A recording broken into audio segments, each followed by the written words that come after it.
Hello everybody, my name is Kara, and today I'm here with my December wrap-up. The first book I finished was Tuesdays at the Castle by Jessica Day George. Our main character is Celie, and we follow her and her brother and sister, and their parents are the king and queen of Castle Glower, and then one day their parents go missing and are presumed dead. And so this book is about the children really trying to figure out what happened to their parents, if they are still alive, if they are, how they can bring them back, and trying to stop their castle from being taken over by foreign invaders. And this book has a few fantasy tropes that I always really enjoy. One of them is the idea of the royal family having to prove themselves as rulers of the kingdom. So it's not just passed down from parent to child, it's like they actually have to prove themselves worthy of ruling their kingdom, and I really like that. I also like the trope of like a semi-sentient house that like helps people fight back against invaders. It sounds very specific, but I've come across it a few times and I really enjoy it. The castle itself is just really fun. Like, it really does feel like its own character, and it was really fun getting to know the castle better as Celie started to understand her connection to the castle. Every Tuesday the castle would like grow a new room or like rearrange itself or something. It's a little bit like Hogwarts from Harry Potter. So just seeing the castle with its own personality was really fun, and that became a pretty important part of the book too. I just flew through this book. I really enjoyed it. This was pretty much the perfect way to start December, and I gave Tuesdays at the Castle 4 stars. Next, I finished The Silence of the Girls by Pat Barker, and this is a sort of Iliad retelling a little bit. It's from the perspective of a very, very minor character. I think her name is pronounced Briseis, maybe? And she is the basically spoil of war who becomes Achilles' concubine during the Trojan War, or after the Trojan War. And she's barely mentioned in the original, so this book was supposed to be about her getting a chance to tell her own story. So starting right before she was captured, and then going through her time in the soldiers' camps, and to a little bit after, I think, the events of the Trojan War. And I really didn't like this. I think this book really didn't do a good job of what it was supposed to be doing, because the whole story is centered around Achilles, even in Briseis' chapters. By the way, I'm really sorry if you're a classic scholar and I'm saying that name completely wrong. I tried. Anyway, so we follow her for like half the chapters, and Achilles for half of them too, which I didn't really know when I was first getting excited about this book. And even in the chapters that are from Briseis' perspective, it was always about Achilles. And that might have been, I guess, realistic, because all of the women in this camp, they really depended on the men who had captured them for they depended on their goodwill, basically, to survive, even as they were kept as, like, sex slaves and stuff like that. So it kind of makes sense in a practical way. But for a book that's supposed to be fighting back against that, I think it really didn't do a good job of it. Briseis even says to herself, like near the end of the book, like, oh, I thought I was telling my own story, but really I was telling Achilles' story. Like, this story was always about him. And that really rubbed me the wrong way for a book that was supposed to be about the opposite of that. I think some of the writing was good, but there just wasn't a lot here. I didn't get what I wanted from this book. And I also kind of resented the fact that it almost seemed like the author was writing Achilles in a way that we were supposed to forgive him for some of the things he did, or even like him.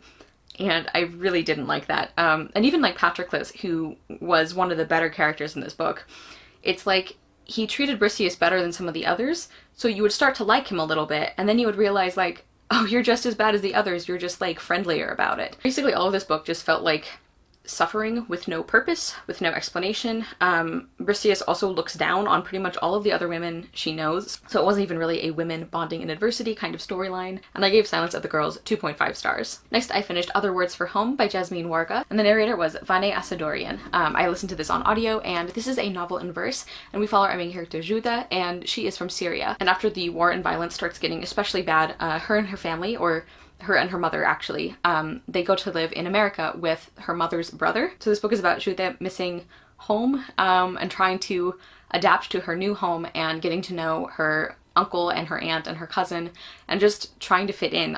We see her learning English and starting to make friends, and just basically her ordinary life in these very extraordinary circumstances. And we also see her really, really missing the people that she left behind in Syria, including her best friend and some of her family members.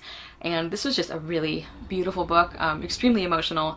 Like I said, this is a novel in verse, and I think that this might be a good one for people who are not used to reading novels in verse, because I didn't realize it actually, because I was listening to it on audio, and the way it was read just sort of felt like a very lyrical kind of contemporary. The writing, as I said, was beautiful. Juda as a main character, I just loved her. She's so resilient and strong and kind, and I really enjoyed seeing her interactions as she got to know other characters better. It's just very interesting to, like, as you go through the book, to start to see all of these layers to people that she had kind of made up her mind about. It felt very much like real life in that way. There's also kind of a theater subplot that I really enjoyed. And one of the things I also loved about this book is that we have quite a good chunk of time spent in the beginning in Syria. And I think that was really important because it really helps us understand the beauty of Judith's country and her home and why she's so upset about leaving it. I think it was a great way to connect the reader to that location before we see Judith transplanted from it. And I also think the narrator did an amazing job. Her voice is just beautiful to listen to. Her voice had this rhythm that really suited the like poetry prose style of this book. This was just a fantastically told story, and I gave Other Words for Home 5 stars. Next, I finished The Clergyman's Wife by Molly Greeley. This is a Pride and Prejudice sort of reimagining or sequel, and we follow the main character of Charlotte Lucas after the events of Pride and Prejudice, and this book is about kind of the aftermath of her decisions in that novel. And when I went into this book, I was really hoping that it would help me appreciate Charlotte better as a character, because I understand on an intellectual level why she made the decisions she did, but I have never ever been able to make myself sympathize with her or empathize with her. Like, I could explain why she did what she did and it makes sense, but on an emotional level, like all of her choices just like repel me fundamentally. So I was kind of hoping with this book that I could really start to appreciate her more. And I really did. I just realized I'm gonna have to basically spoil Pride and Prejudice to talk about this book, so I will leave a timestamp if you don't want to be spoiled for it. We follow Charlotte a few years after she married Mr. Collins. So they are living at the parsonage near Rosings Park, and she has a baby daughter now. And so this book is really about her kind of making peace with her choices, but also realizing that she's not as satisfied with them as she thought. But not in a way that I think undercuts her decisions in the original novel. And the main story of this book starts when Charlotte starts spending time with one of the like tenant farmers, I think, on their land or close to their land. He might be considered like a gentleman farmer, I don't know. And so we see her form this friendship and realize that she hasn't really had a lot of companionship since she married Mr. Collins, and this is just a very quietly beautiful and melancholy but still kind of hopeful story. It's a hard one to describe because it is so quiet, but I really loved this. I thought the characterization of Charlotte was extremely well done. Like I said, this book really did make me feel for her more than I ever did, and really feel and understand why she made the choices she did. I just thought the characterizations in general were excellent. I still can't stand Mr. Collins, but I think Molly Greeley did an amazing job of showing that even the ridiculous characters are not completely flat. The writing of this book is beautiful. I really enjoyed it. It's kind of that sweet spot that I talked about before with Jane Austen retellings, where it feels very period appropriate, but it's not just an artificial copy of Jane Austen. Another thing I thought was so impressive was the setting and the cast of characters is very small, but it felt very rich. I was never bored with this story, even though it is so quiet, because I was so completely invested in kind of this character exploration and this very restricted setting and story. The actions that Charlotte takes, even the small ones, are shown to matter. And it shows that even people or characters who have a very small, in some ways, existence, that's still important and you can still do good, and you are still just as worthy as somebody who does something more exciting or dramatic. This book is definitely very emotional at parts, and I just thought this was beautiful, and I gave The Clergyman's Wife 5 stars. Next, I finished Technically You Started It by Lena Wood Johnson, and I have complained about this book several times already. I have a full rant review that I will link down below, and I also mentioned this book in my least favorite books of the year video, so I will link that too. But as you can probably guess, I kind of hated this. This is a contemporary novel told in text messages. One day, Haley gets a text from a boy in her class named Martin, and she assumes she knows which Martin it is because there are 2 in her class. And so they continue texting while the whole time there's this identity miscommunication or assumption going on. I hated Haley as a protagonist. She just has this insufferable superiority, which is kind of amazing considering how ignorant and judgmental of other people she is. She had a huge not like other girls complex or problem. And this book was published this year, by the way. The format itself was also incredibly frustrating to read. It made the whole story very confusing to follow, and the text message speak was done extremely badly. I don't think anybody would text like this. I also thought the romance was pretty awful. I really didn't like this book. I gave it 1.5 stars. Next, I finished Little Libraries, Big Heroes by Miranda Paul. So this is basically just the story of the founders and creators of the Little Free Library project, and a little bit about the project, and showing some specific examples of people who have used it in their communities. And I just adored this. I really like that the title of the book is Little Libraries, not Little Free Libraries, because even though this book is, I think, officially affiliated with the Little Free Library program, and the content of the book is about the creation of that program, I really feel like the overall tone is more about the importance of little libraries or libraries in general. Like, it didn't feel like this whole book was trying to sell you one of their libraries, basically, and I really appreciated that. I also loved how we got a few examples of people who did the Little Free Library program and who used it in times of great suffering to do a lot of good. And the thing that I especially love about that is that we actually got their names in a note at the back of the book. So we could actually learn more about these people. Like, we actually get to recognize them as individuals rather than just kind of theoretical examples. And I just really love the way that this little picture book packed in so many themes that are very, very important to me. Things about the importance of storytelling and the way that that creates empathy. Things about small actions and how those can make a difference in the world. Like, this little book just did so much. I gave this one 5 stars too. This is a picture book that moved me to tears. I thought it was so beautiful and I would highly recommend it. Next, I finished A Shadow Bright and Burning by Jessica Cluess, and this is a historical fantasy novel, and we follow our main character Henrietta Howell. After she is caught performing a certain kind of magic, she is whisked off to this kind of magic school or training program where she's being trained along with several men. She's the only female sorcerer, where she's being trained to fight back against these kind of eldritch horror beings that are terrorizing England and some of the surrounding areas. And Henrietta seems to be this chosen one that everybody has been waiting for, but the catch is that Henrietta doesn't actually think she is the chosen one. She thinks they've made a mistake, so now she's trying to keep them from finding out that she might not actually be the person they're looking for, in addition to trying to learn how to control her powers and fight back against these awful monsters and everything. And I really enjoyed this. I'm kind of a sucker for a subverted chosen one trope, so I really like the way that that was done here. I liked Henrietta as a main character overall. I feel like she was a pretty good balance of, like, kind of being stubborn and running into danger because she knows best, and the more, like, clear-headed, level-headed, always thinks things through kind of main character, who is generally who I love. There's also kind of a multiple love interest situation going on here. I actually first heard about the series from Sam from Thoughts on Tomes, and every time she talks about these books, she's like, there's kind of a love square. I know, but it's not that bad. And that's kind of how I feel about it. The one I'm kind of leaning towards is sort of like the dark horse, I guess, of the group. I'm not sure it's going to happen, but the, like, multiple love interest scenario didn't really bother me because it just felt very, I don't know, it felt kind of believable. Like, it made sense for the situations that all of these characters were in, that they would get a little mixed up in the feelings department.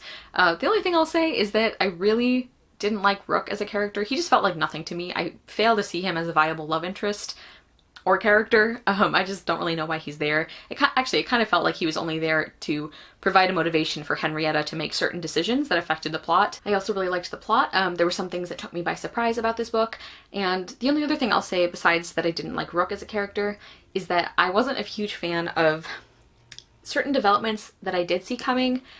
I feel like the way they were done was kind of stereotypical. That's all I'm gonna say because of spoilers, but I really didn't like that. But overall, I had a good time with this book, and I gave A Shadow Bright and Burning 4 stars. Next, I finished Lifestyles of Gods and Monsters by Emily Roberson, and this is another book that I have a full review for, but it's a positive one this time, so I will link that down below. But I really enjoyed this. This is a sort of mashup of reality TV and Greek myth. This is a retelling of the Labyrinth story, and specifically the part involving Ariadne and Theseus. So every year, this Labyrinth challenge is televised on reality TV, and the 14 Athenians all compete, and of course every year they all die. And then Theseus shows up and he asks Ariadne to help him. And so the book is about what Ariadne decides to do, and also learning more about the challenge itself and about the Minotaur and about her family and how involved they are in what's going on. I think regardless of how familiar you are with Greek mythology or reality TV, I think you could enjoy this. I don't watch reality TV, and I still very much enjoyed those parts of the book. Ariadne is an example of a character who starts out feeling very like she's special, she's different from other girls, and then realizes that she's actually not. And it was just really well done. I really liked that. I surprisingly loved the romance too. I just thought this book did so many things so well. Definitely check out my review for more thoughts on it, but I gave Lifestyles of Gods and Monsters 4 stars. Next, I finished Little Leaders, Bold Women in Black History by Vashti Harrison, and she is also the illustrator for this book. And this was just absolutely lovely. This is just what it sounds like in the title. It's amazing Black women from history, and each page tells a little bit about them, and then there's this really wonderful illustration of them as well. and I just loved this. I thought it did a great job of introducing you to these women and giving you kind of a jumping off place if you want to learn more about them. I love the variety of women, so there are some that are very, very well known and some that we don't talk about as much. So we have Harriet Tubman and Ella Fitzgerald and Audre Lorde, but we also have ones that we don't hear about a lot, like Phyllis Wheatley and Augusta Savage and Ida B. Wells, who is starting to become better known, but I still don't think we talk enough about her, and I just thought this was lovely. I really loved the art style, and I also gave this book 5 stars. Next, I finished Dear Enemy by Jean Webster. This is sort of a companion sequel to Daddy Longlegs. We follow a different character, but it is set several years after the events of the first book, so I do think you should read these in order.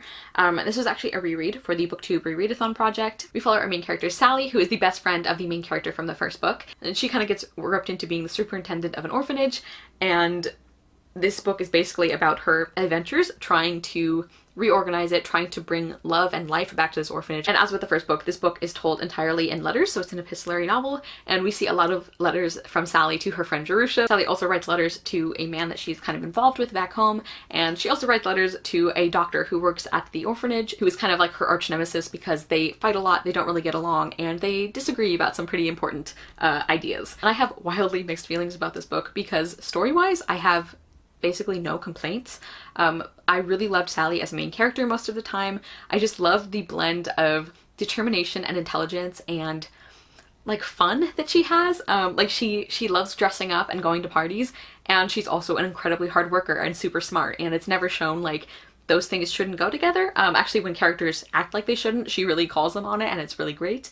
I really liked the writing of this book. It's so clever and so funny, and I'm really impressed at how well we got to know all of the other characters just through the letters of Sally. I also really enjoyed the plot, which is kind of astonishing because generally misbehaving precocious children is like one of my least favorite things to read about, so it was really impressive that I was so invested in this book. But my huge issue with this book is some of the outdated content in it, because there's this huge idea that gets talked about a lot in this book, which is eugenics. In case you guys aren't familiar, that's basically the idea that things like criminal tendencies, like actually committing crimes, and basically anything that society didn't like, were hereditary and were passed down from parent to child, and that if you just sterilized all of the criminals in the population, you would never have criminals again, and lots of other horrible things like that. And there was a lot of discussion about that in this book because at the time this was written, that was a huge interest in the United States, and I think in other countries too, but this is set in America, and people treated that like a real science. Like that was something that a lot of people, including professionals and scientists and medical people, actually believed in. And it was really sickening to read that. And like I said, this was a reread, and I did remember from the first time I read this book like 4 years ago or something, I did remember that was in here, but I remembered it being challenged later on. And it kind of is, but I don't think it was nearly enough, because even though Sally does eventually realize that all of this eugenic stuff is a bunch of BS, it took a while for that to happen, and then when it did, it was just written off in like 1 or 2 sentences. And considering all of the time and detail we had spent with these characters who thought it was a real thing and were talking about it like it was real, it really bothered me that we didn't have more of a clear, like, no, this is wrong kind of moment. And I know this is an old book, so people have differing perspectives on how much we can hold it accountable for, but considering how progressive other parts of this book were, it did really bother me. Like the women's rights angle and even talking about domestic violence and things like that.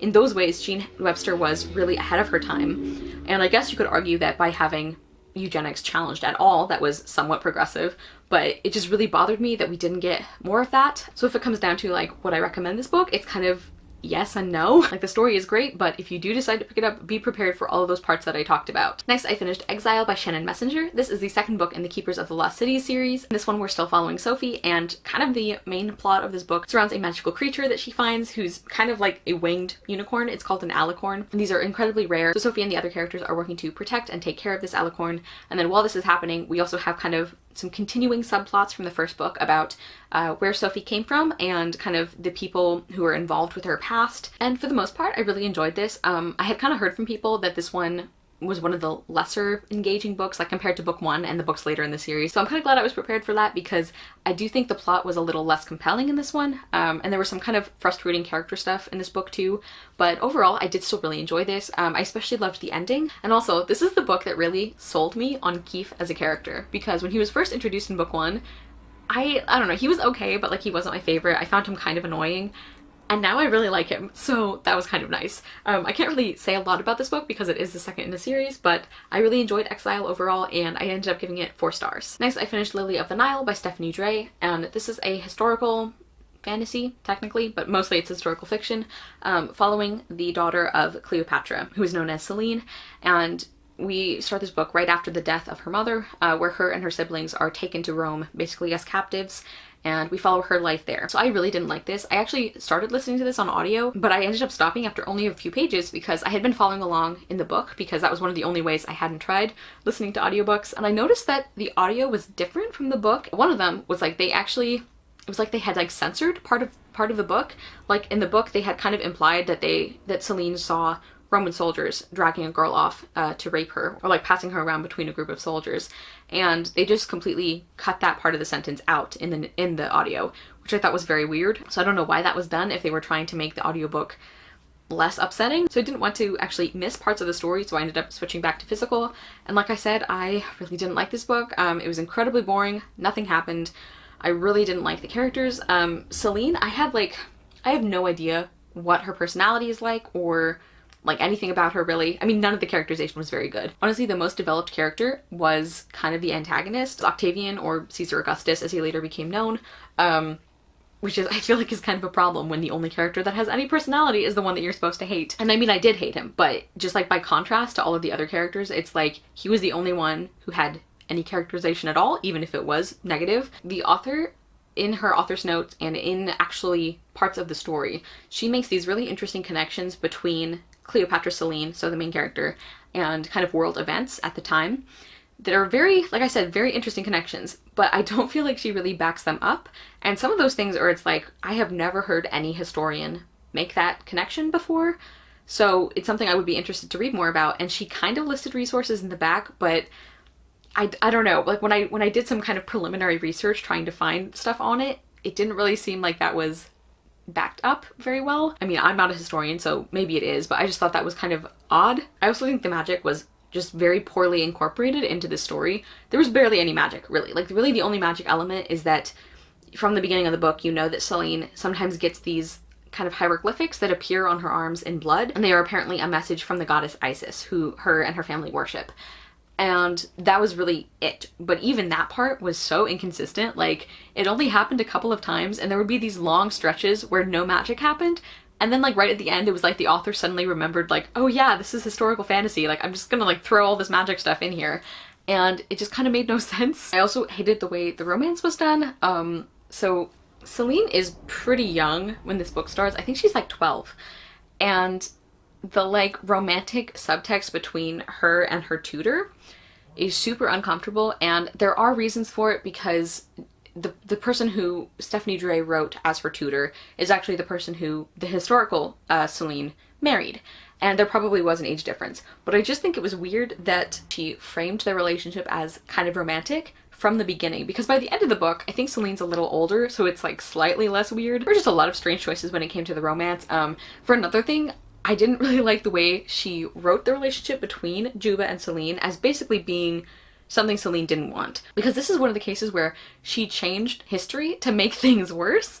Because as far as we know, and this is like obviously a very hard thing to track, but from our limited knowledge about the personal lives of Selene and Juba, they actually had a pretty healthy relationship. Like, it seems like it was possibly even a love match. And I just don't understand why you would change that for this book. Especially because the way she wrote other scenes, Selene had more romance-coded interactions with her twin brother and with Caesar Augustus. And that was just disgusting, and I really hated that.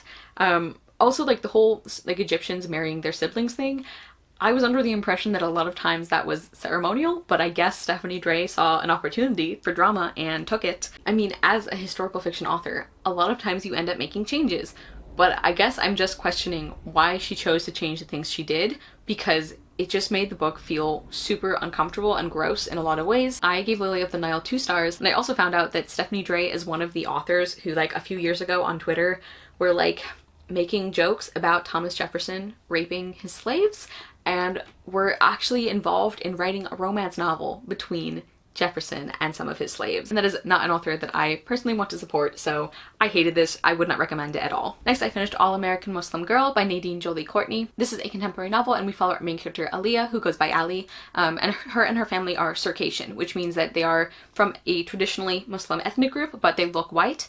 So Ali is actually white passing, although her father isn't. And Ali's parents have never been very religious, so she hasn't really grown up knowing that side of her background and of the Muslim culture. Like, she hasn't really known the religious part of it, and she wants to start exploring that religious aspect. And so this book is about her journey to do that, and also about her making new friends and getting involved with a boy at school, which quickly becomes complicated because of some stuff involving his family. So I thought this book was just fantastic. I really liked the writing. It's very, like, Ali has a very distinctive voice. Like, I've heard people describe contemporaries as voicey before, and that's kind of how I feel with this one, although I don't feel like it ever got to be too much. I don't feel like we see a lot of Muslim contemporaries where the characters actually delve into their religion. That was also really nice to see. I absolutely loved Ali's new friend group that she starts developing with some girls that she starts studying the Quran with.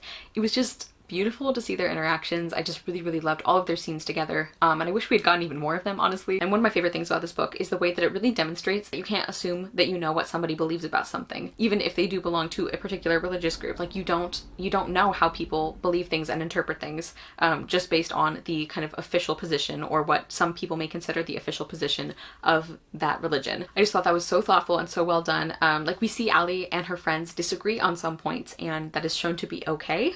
And I just thought that was really lovely. There were a couple of small things I think this book could have done better. One of them is I feel like the romance between Ali and her love interest was a little bit underdeveloped. I guess because it became such an important part of the book, I just wish we had spent more time on getting to know them before they started dating. And then there was also this one scene that felt very uncomfortable in a way that I'm not sure was intentional. I don't want to get into spoilers, but basically one of the characters asked something from another character that I thought was inappropriate, and they should have known better than to ask, and the other character went along with it in a way that I also thought was kind of inappropriate or weird. Other than that, I thought this was a wonderful book, and I gave All-American Muslim Girl 4.5 stars. Next, I finished The Afterlife of Holly Chase by Cynthia Hand. This is a retelling of A Christmas Carol. There's something called Project Scrooge, who basically their job is to replicate the events of A Christmas Carol and convince bad people to become better. And our main character, Holly Chase, she is a failed Project Scrooge. So she is visited by the three ghosts, and she refuses to change her ways, and she dies. And so then, as kind of her punishment, she is forced to become a part of this project and to work on trying to make other people have a change of heart and become better. And I ended up enjoying this a lot, although it wasn't really what I expected. This is one of those books where I loved all of the subplots, but I didn't really connect to the main story, or at least not until pretty late in the book, because the main plot events, like all of the stuff with Holly not changing her mind or her heart, that happens right at the very beginning, and then most of this book is about them working on a Project Scrooge for a boy who is Holly's age. And they have kind of this connection, and Holly starts spending time with him unofficially in a way that she's not supposed to. And so a big part of the story is about their relationship and about if Project Scrooge is going to be able to change Ethan's mind. And that part I wasn't quite as engaged in. I don't feel like we really got to know Ethan enough to believe why he and Holly would have this important connection. I really understand why Holly would see parts of herself in him, and really identify with him and kind of, I don't know, latch onto him and want to spend time with him. But as far as a mutual relationship, I didn't really get it. But all of the other stuff going on, I actually really enjoyed in this book. I really love the concept and the time that we got to spend with Project Scrooge, and just like all of the way that that company works, I found so fascinating and so fun. That was one of my favorite parts about the book, and I also really liked some of the side characters in this book. And I even grew to like Holly herself. Actually, one of my other complaints is that Holly is so unlikable at the beginning of this, and I understand why, because we have to believe that she's the kind of person who would refuse to change her mind when she's given the opportunity. But at the beginning, she's sort of like ridiculously cruel, and I know that there are people out there who are like that, but the way it was written I thought was kind of weird. I just wish that her character had been written more convincingly at the beginning, because it kind of took me a while to warm up to her and to really feel like I understood why she even was making the decisions that she did. But overall, I really liked this. I thought this was such a creative take on A Christmas Carol, and I really loved the ending of this book. That's actually what bumped this up. I was thinking this book was kind of sitting at like a 3.5 stars, but I just really loved the ending, so I ended up giving it 4 stars. Next, I finished The Guinevere Deception by Kiersten White, and I think my most surprising books of 2019 video has already gone up, so if so, you already know that I really liked this and that I was kind of shocked by it, because I have very mixed experiences with Arthurian-inspired stories, and I also have read 2 Kiersten White books and not really liked either of them, but I really enjoyed this. We follow Guinevere as our main character, and she's actually not the real Guinevere. The person that we know as Guinevere from the stories actually died, and so this girl, who is now known as Guinevere, has taken her place in order to be married off to Arthur and protect him, basically, from this magical threat that is threatening him and the kingdom of Camelot. I really liked the writing. It felt almost musical to me, but not over descriptive or anything. It also felt appropriate to the tone of the story, so like a little bit old-fashioned, but not in a distracting way. And I also really liked Guinevere as a main character. Throughout the book, we do see her getting really frustrated because she's been kind of shoved into this role without having a lot of information about how she's supposed to actually do it. And also, we don't really know a lot about her past because she's kind of been forced to forget that, or something else has happened that made her forget that, and that's normally a trope I really don't like, but for some reason it worked for me in this one. Like, it made me feel for Guinevere, and it felt very poignant rather than being irritating, and I think it also helped that we got enough little answers along the way that I wasn't really frustrated not knowing some of the bigger ones. I also really loved the other cast of characters. Like, her handmaiden Brangian is just great. I really loved her. And I also really liked Mordred, which is a sentence I never thought I would ever say. I also love the glimpses of the magic we get in this book. Like the not magic especially, I just found so fascinating. I really like magic when it's kind of tied to like crafts almost. I just find that very interesting. I also love that this is a retelling of a classic that is diverse and doesn't make a big deal out of it. Like, we have several characters who are people of color, and we also have a few supporting characters who are lesbians, and for the most part it's not really a big deal. There are cases where if people were to find out about this relationship, it could complicate things, but it didn't feel like this was a book that just replicated some of our real world's prejudices into a fantasy setting, if that makes sense. The other things I didn't love are some of the parts we get with the antagonist I didn't like as much, and also the ending I was not super pleased with. I think I recorded in my Goodreads review that like my 2 initial thoughts were like, I freaking knew it, and this is why we can't have nice things. But even considering that, I really loved this book. I can't wait for book 2, and I give The Guinevere Deception 4 stars. Next, I finished The Secret Garden by Frances Hodgson Burnett, and this is of course a reread. I don't even know how many times I've read this book because I started rereading it long before Goodreads had a reread tracker.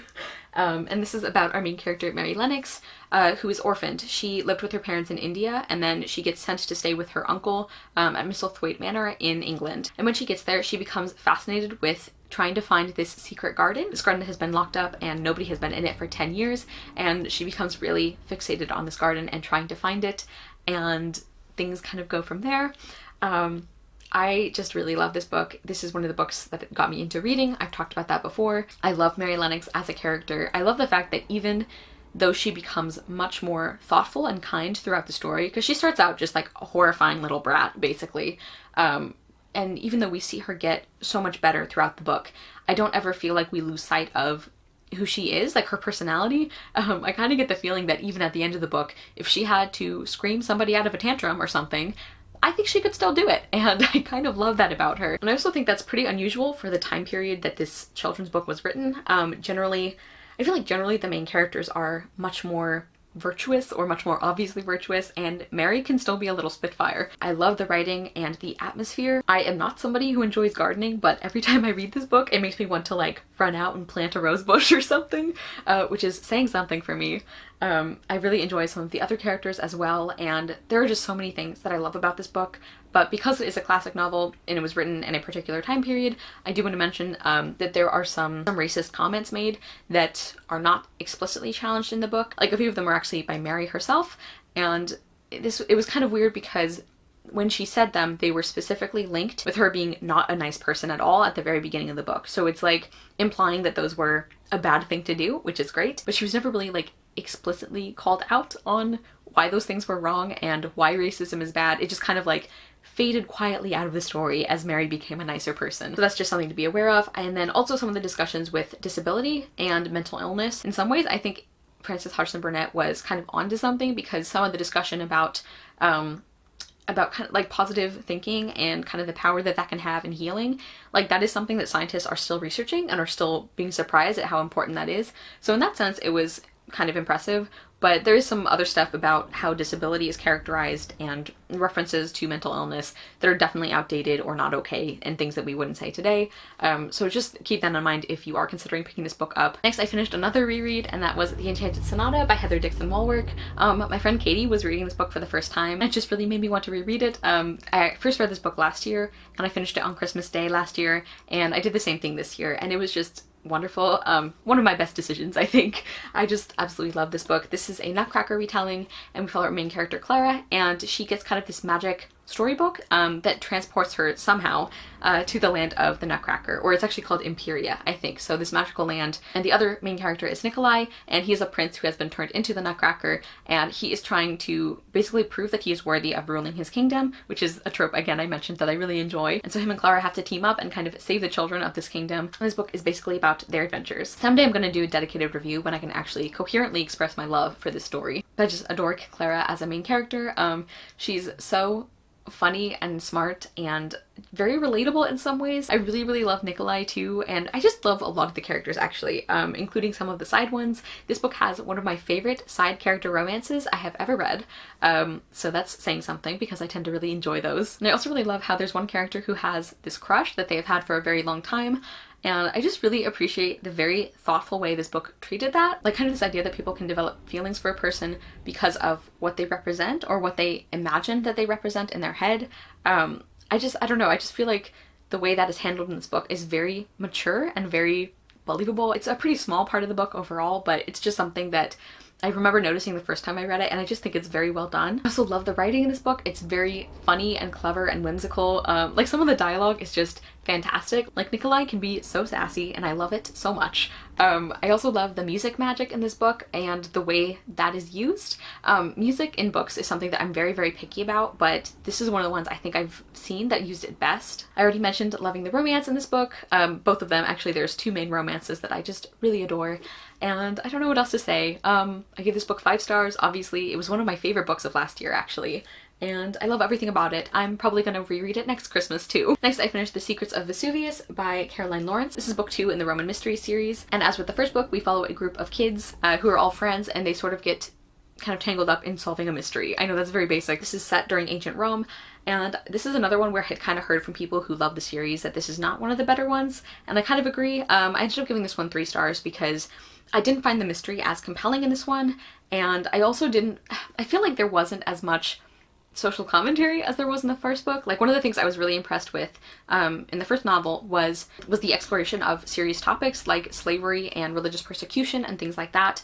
And I thought that was very thoughtfully done. And in this one, we didn't really get a lot of that. I did still enjoy the setting and the characters, and I also really liked how Caroline Lawrence kind of blended historical fact or figures with her own story. I think that was very interesting. There's also the subplot that really bothered me. There's this minor character who ends up in a romantic relationship. I think she's like a 14-year-old girl, and the man she's in love with is literally stated to be old enough to be her father. And that just was super gross for me. And the thing that really bothered me about it, besides the idea that I mentioned earlier, where like, if you're changing stuff for historical fiction, why not change the child marriage thing? Or just like not put it in your book entirely. But the thing that really bothered me about it is that I feel like the author could have made the man a lot younger and closer to the girl's age, and literally none of the story would have changed. Like nothing. Nothing would have changed. Except that the romance would not have been so disturbing. So that really bothered me that she did that. And I'm kind of hoping that that subplot disappears in the next book, because I really, really didn't like that, and I hope it doesn't continue. But I am still excited to continue the series, and like I said, I had kind of been prepared for this one not being as good, so it was okay. And finally, the last book I finished in December was Call It What You Want by Bridget Kemmerer. This is a contemporary novel that I don't think is connected to her other ones, and this is actually yet another book that I had heard was not as good as some of the author's others, but I did still want to read it, so I decided to read it now rather than being disappointed later. And once again, I'm glad I was warned, because I did find this book quite disappointing. We follow 2 main characters in this book, and one of them is Rob, and his father was actually caught embezzling money, and a lot of people in the town lost everything that they had, like their savings and everything. And Rob's father actually attempted suicide. He shot himself in the head, but he survived and now he's in a vegetative or semi-vegetative state. And Rob and his mother have to care for him at home. Everyone is treating Rob badly because of what his father did, and they kind of assume that Rob was also in on it.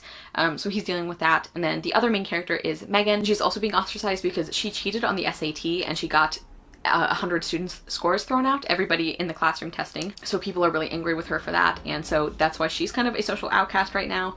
And then in addition to that, her sister comes back from college early, so there's some things going on with her as well. And these two characters get paired up to work on a math project together because nobody else wants to be their partner. And the rest of the book is about them getting to know each other better and their relationship and kind of dealing with the other stuff going on. This was going to be interesting to review because I really liked half of it and I really didn't like the other half.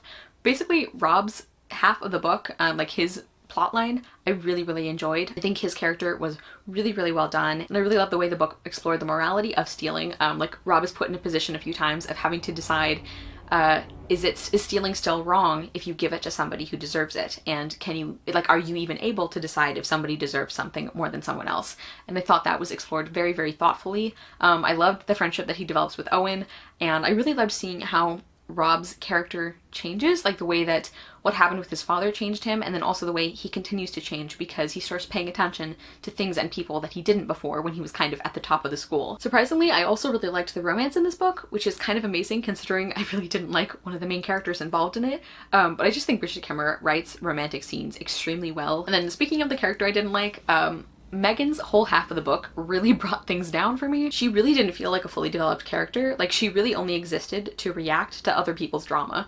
Like, she's basically just the secret keeper for everybody else in this book, and Megan herself even notices that and comments on that. And I feel like that could have been effective if the book were about her kind of moving past that idea and sort of becoming her own person, and that never really happened. I feel like Megan still had no personality at the end of this book. But the thing that I hated most about her half of the book was the way that the academic dishonesty plotline was handled, or actually not handled. I really hated the way that cheating was dealt with in this book. I kind of get the feeling that Bridget Kemmerer just knew that she had to have both these characters like ostracized in some way so that they could spend time together, which makes sense. But if she was gonna do that, I think she should have either chosen something different for Megan, or she should have done her plotline better. Because the thing with Rob is that even though he does make some like bad choices later that he has to kind of work through, at the beginning of the book, all of people's negative treatment of him is because of something that he didn't do that wasn't his fault. They're treating him badly because of his father. Whereas with Megan, it's like, okay, well, you're not very popular at school anymore, but you actually made the terrible choice. Like, you chose to cheat. And she even says to somebody at one point that like, oh, I didn't think that anyone else would be affected by it. And it's like, are you kidding me? I just couldn't believe that. I never ever got the feeling that Megan acknowledged that what she did was wrong, or like understood why it was so upsetting. There's one part near the very end of the book where her best friend says to her, like, you know, you had such good grades. You were in like 4 AP classes. You didn't even need to cheat. Like, why would you do it? And Megan even acknowledges like, yeah, that's true. I didn't really need it. And then that's it. And the whole time I was reading, I kept thinking we were going to find out something about why Megan did this. So not that it would excuse her necessarily, but something that would be kind of an extenuating circumstance where I would understand why she made the choice she did. And you know what we find out? Her sister is successful, and it's a lot of pressure on her. And that, I can't believe that's like the big reason she chose to cheat on the SAT. Like, it's not like Megan didn't know any better. And I just find it so unbelievable that that was the reason she did it. And that's something where, like, yes, that would definitely affect your mental state or kind of how your self-esteem, how you feel about yourself. But there's a long way to go between I feel inferior because of my sister's success and I'm going to cheat on a standardized test, even though it could ruin everybody else's scores. And this might seem like I'm getting upset about nothing, but like, here's the thing is there could have been people testing in that room who this was their only shot. Like, maybe they weren't able to take the test again. And we don't know that because Megan didn't give enough of a shit to find out.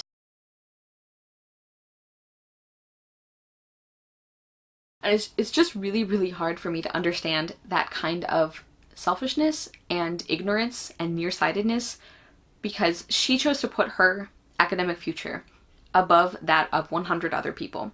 And it never occurred to her that that was wrong. And even afterwards, even after she realized, like, yeah, I shouldn't have cheated, it's never because she realizes that other people matter. Like, it's like she's upset because she disappointed her parents or because she got caught or something. Like, this kind of academic dishonesty stuff really bothers me, and I hate the way that it wasn't dealt with at all here. There's kind of this like line or theme throughout the book of like nobody should be defined by one mistake.